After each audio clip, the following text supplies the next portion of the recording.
Hey, what's up, y'all? It's Nate Almighty, and I'm back with another Power Book 3 Raising Kanan Season 3 Theory and Prediction video. And today, let's discuss Marvin and Jukebox changing their names to hide from the police, but most importantly, the Italian mob.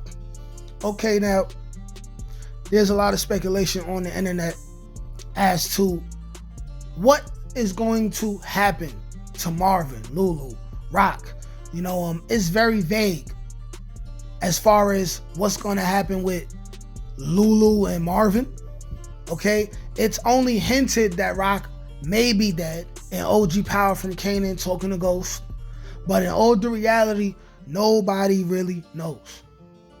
I have a theory that the Italian mob is never going to let up on Marvin and the Thomas family, and that's probably the number one or number two biggest reasons why they are phased out of the game, along with also the hidden secrets of the Thomas family that are for sure going to be revealed or start to be revealed by the end of this season. Ultimately, the combination of the feds and the Italian mob made it so there's no way they could operate with the same names that they have. There's no way they would be able to remain in New York City whether they die or not. This video is going to be another banger, so go ahead and like this video and subscribe to the channel so y'all can get this fire every day. Now, without further ado, let's get to it. Now, to understand why Marvin and Jukebox will ultimately get to the point of having to hide and change their names, let's go over everything that will have led to that point. With all that has happened between Season 2 and Episode 5 of Season 3, we have seen not only the growing federal presence on the South Side and within Howard's 117th precinct, we have also seen the domino effect of Rock's decision to muscle her way into New Jersey's drug trade by interfering with the Italian mob's standard business practices. As things remain rocky, but somewhat still manageable, Marvin hires Sal Baselli's son Marco to do a hit for him.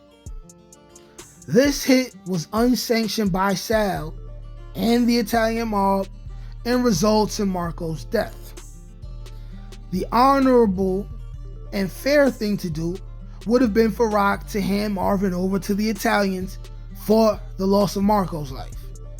Even with that being said, it's understandable why Rock refused to do so. But that decision leads to Sal getting permission from Stefano to wipe the Thomas family out in the hail of gunfire. An act that fails to kill any of Rock or her brothers, but brings too much heat on both the Thomas family and Stefano himself. Stefano then goes against mob authority and hires Rock to kill Sal for failing to kill Rock, and also making his operation hot in New York City. And we all know who Rock had take out Sal. Marvin, in broad daylight, in front of 20 to 30 witnesses, several members of the Italian mob, and a photographer. There is no way Marvin will not be able to be pointed out in a lineup.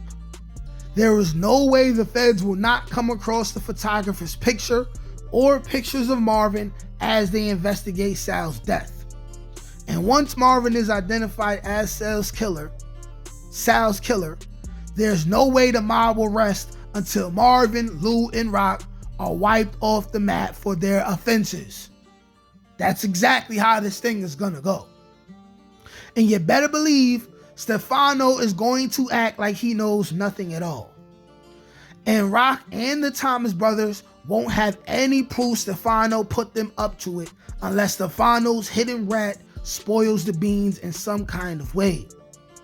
Even if that happened, Stefano would just be added to the list of people who must die, because you can't let the niggas get away with all that they've done.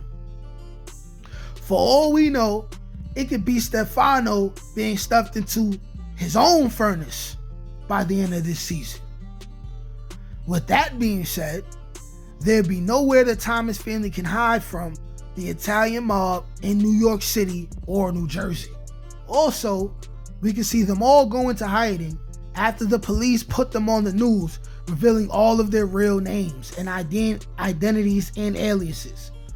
Besides the fact that the mob doesn't harm kids, Kanan's last name is Stark, guaranteeing his safety from the mob as he's left alone to take over the streets his mom and uncles are forced to leave behind. As Marvin goes into hiding and changes his name, Jukebox would also be safe because she's young as well. But her last name is still Thomas, like her father, Marvin Thomas. So even if she doesn't have to hide, she would still have to deal with her name being attached to the biggest gangsters in New York City. Picture her trying to go to a job interview or go anywhere in New York City that's government related, right? And her last name is Thomas, and everyone knows who the Thomas family is, right? This would definitely get in the way of her progression if she, for example, wanted to enter the military or get into the police academy, leading her to changing her last name to Ganner to completely sever ties between her and the Thomas family. After that, it's up in the air where the writers take their stories, you know? We all know it's vague. There's no guarantee that both Rock and Marvin will die. I think ultimately only one of them will die, and one of them may either go to jail or maybe they'll successfully run. And I think that person would probably be Rock. I think they would choose that to be Rock. I think that the fact that they have Marvin being so good, he's so good, right? He's there for his family. He's doing great with Jukebox, but he's still making mistakes, you know? Demo is his getaway driver. Demo's a rat, you know what I'm saying? He's killing Salvacelli in broad daylight. Like it's too hot. And they built him up to be such a good character. Let's be real. As much as we love Marvin, we all know that he's more likely to die than Rock, okay? Rock is going to continue to weasel her way out of everything because she's still a woman in the 90s, and people are going to mistake her for being some kind of fool or mistake her for being weaker than she really is. And she's capable of crossing anybody over to make it. So we got to remember that. But let me know what y'all think in the comment section. Like, share, comment, subscribe. Peace.